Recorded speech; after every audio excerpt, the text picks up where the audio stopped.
Hello, my name is Adrian, and this time I'm going to talk briefly about how we can analyse the Babadook through looking at its cinematography and tone.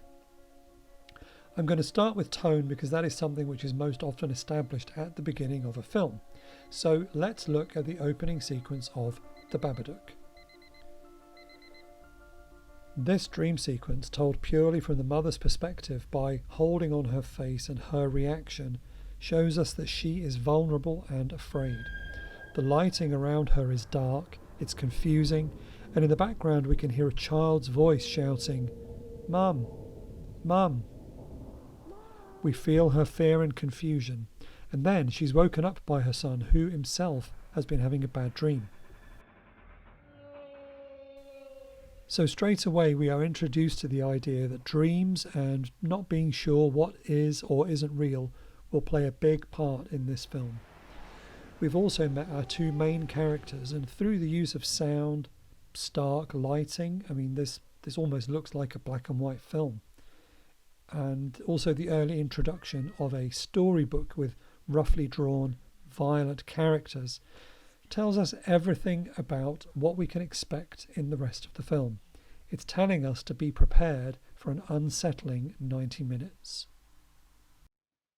Moving on to the cinematography, we've already seen that much of this film is focusing on the experience of the mother character, Amelia.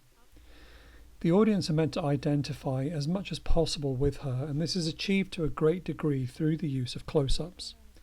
A lot of this film is shot in either close or extreme close-ups. This conversation in the car is shown from the point of view of the front seat. She is closest to us and Samuel is slightly further away.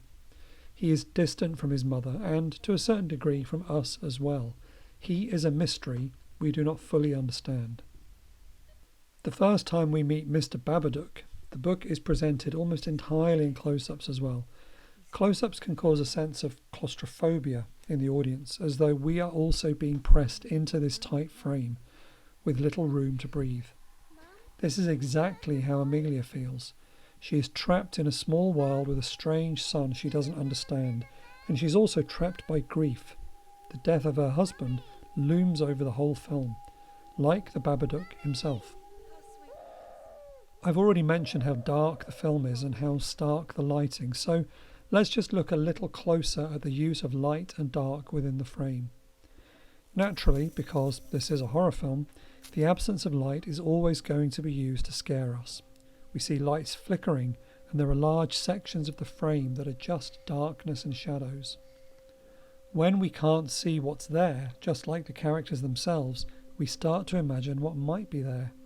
Don't let him in, indeed. But is he already there, lurking just out of sight?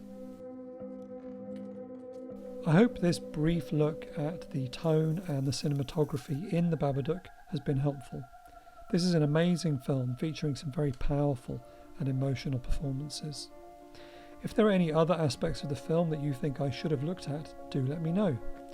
And thanks for watching.